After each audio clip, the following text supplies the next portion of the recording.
tardes, hermanos. Un día más estoy aquí con todos vosotros para poder compartir un breve mensaje de la palabra de Dios. Primeramente, espero que estéis todos muy bien. Y bueno, ya va quedando poquito para que esto acabe y podamos disfrutar los unos con los otros. Podamos reunirnos como lo hacíamos habitualmente los domingos en el culto o entre semana. Y poder disfrutar de momentos agradables y buenos entre los hermanos y con el Señor. Espero que el tema al cual os voy a hablar en esta tarde os sea útil para vuestras vidas cristianas. Os voy a hablar de algo que debemos de tener muy presente a la hora de dar ejemplo a los demás y también a la hora de expandir su palabra por todo el mundo. Para ello quiero leeros en la Epístola de Santiago capítulo 1 versículos del 22 al 25. Y dice así: Pero sed hacedores de la palabra, y no tan solo oidores, engañándoos a vosotros mismos. Porque si alguno es oidor de la palabra, pero no hacedor de ella, éste es semejante al hombre que considera en un espejo su rostro natural, porque él se considera a sí mismo, y se va, y luego olvida cómo era. Mas el que mira atentamente en la perfecta ley, en la de la libertad, y persevera en ella, no siendo oidor olvidadizo, sino hacedor de la obra, este será bienaventurado en lo que hace. En estos versículos que os he leído de la Epístola de Santiago es donde llega la hora de poner en práctica todo lo que se nos narra a lo largo de la epístola. En este pasaje vemos unas razones para no ser solamente oidores de la palabra. La primera razón para no ser solo oidor es la demanda de la palabra. Para poneros en contexto, me quiero ir al versículo 18 un poquito antes, donde se nos habla de la importancia de la palabra de Dios, la palabra de verdad. La palabra de verdad es el Evangelio. Cuando nacimos de nuevo por la palabra de verdad, pasamos a ser propiedad de Dios. Y ahora, guardarla y obedecerla no es una acción, es lo único que tenemos. Cuando leemos la palabra siempre debemos de ir con mucho cuidado, de tratarla con respeto y con atención, ya que en las propias Escrituras se nos dice que ésta es capaz de salvar cualquier alma, salvar nuestras almas. En el verso 21, un poquito más adelante, se nos habla de que debemos de despojarnos de toda malicia e inmundicia a la hora de recibir la palabra implantada en nuestras vidas. Y ahora pasamos a nuestros versículos, a nuestro pasaje. En el verso 22 se nos dice que seamos hacedores de la palabra y no solo oidores. Aquí tenemos un elemento que pienso yo que hace diferenciar la Biblia, la palabra de Dios, de cualquier otro libro. Y es una demanda de acción, al decir que seamos hacedores de la palabra. Esto requiere atención. Hermanos, la palabra de Dios, la Biblia la puso Dios a fin de instruirnos sobre qué cosas debemos de creer para ser salvos. Y también nos la ha dado para enseñarnos qué cosas debemos de hacer luego de ser salvos. Hermanos, todo lo que aprendemos en esta vida sobre la palabra de Dios debemos de ponerlo en práctica. No vale solo con leer la palabra, con estudiarla o escuchar predicaciones. Además de eso, debemos de dar frutos después de aprender lo que debemos de hacer. Dios quiere que seamos verdaderos realizadores de su palabra.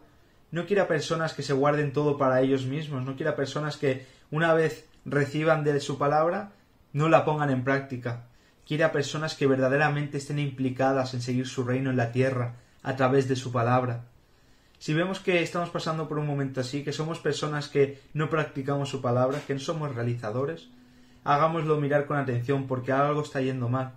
Como dice en el verso 22 claramente, no vale solo con ser oidores, falta algo más. La segunda razón para no ser solo oidor es el peligro de la palabra. Ahora vamos a pasar a los versos 23 y 24. Vemos en el 23 que dice: Porque si alguno es oidor de la palabra, pero no hacedor de ella, este es semejante al hombre que considera en un espejo su rostro natural. Aquí Santiago compara un espejo con la palabra de Dios. En un espejo le damos la utilidad de mirarnos en él y vernos reflejados y vernos cómo estamos. Si el espejo está roto o en malas condiciones, no le podremos dar la utilidad, pierde toda su utilidad. Queremos saber exactamente cómo estamos, para saber si nos tenemos que peinar más o arreglarnos mejor, por ejemplo. Pero el problema no es únicamente del espejo. Quizá puede que la persona que se esté viendo reflejada en ese momento en el espejo tenga mala visión o no tenga vista. Entonces tampoco le estaremos dando el uso que tiene ese instrumento. Debemos de tener en cuenta que en aquel entonces los espejos se hacían de latón o bronce. Aquellos espejos no daban la calidad como los de ahora, como los que tenemos en nuestras propias casas. Al verse la gente reflejada en esos espejos no conseguían tener una imagen nítida, más bien era oscura y distorsionada, y lo que tenían que hacer las personas era quedarse más rato mirándose en el espejo hasta encontrar la perfección en la imagen. A comparación, la palabra de Dios es el espejo más honesto y sincero que podemos utilizar y podemos encontrar. Podemos ver lo que somos con claridad, con absoluta precisión. Lo importante es qué hacemos con esa información. La Biblia fue escrita para que seamos hacedores con lo que leemos en ella. Lo que vemos en este espejo, que es la palabra, debe llevarnos a hacer algo. Santiago lo que nos quiere decir aquí es que no es de sabios, es de necios el mirarse al espejo y no hacer nada. Os animo, hermanos, a que tratéis de recordar la imagen del espejo cada vez que vayáis a leer, estudiar o escuchar la palabra de Dios. En Mateo capítulo 7, versículo 24 nos dice: Cualquiera pues que me oye estas palabras y las hace, le compararé a un hombre prudente que edificó su casa sobre la roca. Estas son palabras del propio Jesús. Aquí lo que nos quiere decir Jesús es que si hacemos su palabra, Él nos va a convertir en personas las cuales, por muchas cosas malas que vengan a nuestras vidas, nos va a hacer fuertes para poder superarlas y que no nos pase nada. Estaremos bendecidos por Él. Así que, hermanos, os animo a no quedarnos parados, sino llevar su palabra y ponerla en práctica, y Dios nos va a bendecir. Ese es nuestro propósito. Y antes de practicar la palabra, os animo a que nos examinemos todos nuestro interior, nuestros corazones, y oremos para que nos capacite a hacer su buena obra. La tercera y última razón de la cual os voy a hablar en esta tarde para no ser solo oidor es la recompensa de la palabra. Ahora vamos a pasar al último versículo en el que me quiero centrar en esta tarde, el 25, y dice: Mas el que mira atentamente en la perfecta ley, la de la libertad, y persevera en ella, no siendo oidor olvidadizo, sino hacedor de la obra, éste será bienaventurado en lo que hace. Aquí Santiago nos anima con una recompensa. Dios quiere que perseveremos en la lectura y el estudio de su palabra. Lo que Santiago nos dice en este verso es que escudriñemos sus palabras, que las estudiemos. Hermanos, debemos de sacar tiempo para aprender y entender lo que Dios nos quiere decir a través de su palabra. Es algo muy importante que nos va a hacer estar más unidos a sus leyes. A eso se nos está llamando con la palabra perseverar en este versículo. Santiago nos manda que no seamos oidores olvidadizos, sino que persistamos en hacer su voluntad, en hacer la palabra de Dios, en practicarla y así hacer a Dios feliz con nosotros. Santiago al final lo que nos llama con esto es a que evangelicemos con nuestro ejemplo. Llevemos el evangelio de Dios a todas partes, porque ser hacedores de la palabra también es evangelizar. Es llevar todo lo que hemos aprendido a Dios a través de su palabra a los demás. Y el pasaje finalmente termina con una bendición muy buena, una bendición que nos enseña una vez más un principio acerca de la vida cristiana. Dice en el verso 25: Este será bienaventurado en lo que hace. Y aquí vemos la recompensa del Señor. ¿Qué significa esta frase? Si os fijáis en el versículo, pone será bienaventurado en lo que hace, no pone por lo que hace.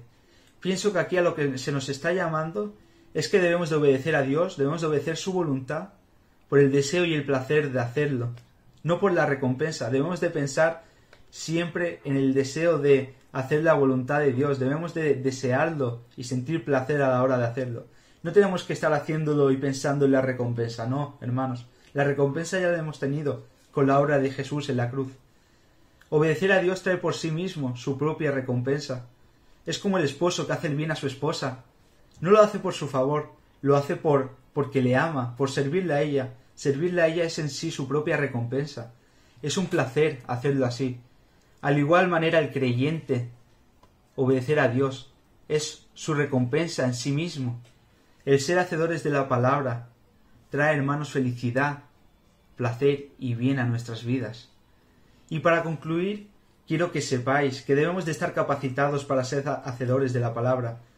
Primero examinémonos a nosotros mismos y veamos cómo llevamos nuestras vidas como hijos de Dios. Y segundo, oremos al Señor para que Él nos capacite y nos ayude a ser realmente hacedores de la palabra y no solo oidores. Quiero animaros a que cuando practiquemos el ser hacedores de la palabra, recordemos esa imagen del espejo. Acordaos que en la palabra de Dios podemos ver con claridad y con precisión lo que somos y también mirar qué hacemos con esa información que nos llega a nuestras vidas. Y finalmente pensad que haciendo esto debemos de sentir satisfacción y felicidad al pensar que estamos haciendo la voluntad de Dios, al pensar que estamos obedeciendo a Dios. No pensemos en la recompensa, hermanos, pensemos en agradarle y hacerle feliz a Dios, al Dios Todopoderoso que nos lo ha dado todo. Obedecer a Dios, recordadlo, trae por sí mismo su propia recompensa, hermanos. Que Dios os bendiga. Tus ojos revelan que yo nada puedo esconder, que no soy nada sin ti, oh fiel Señor.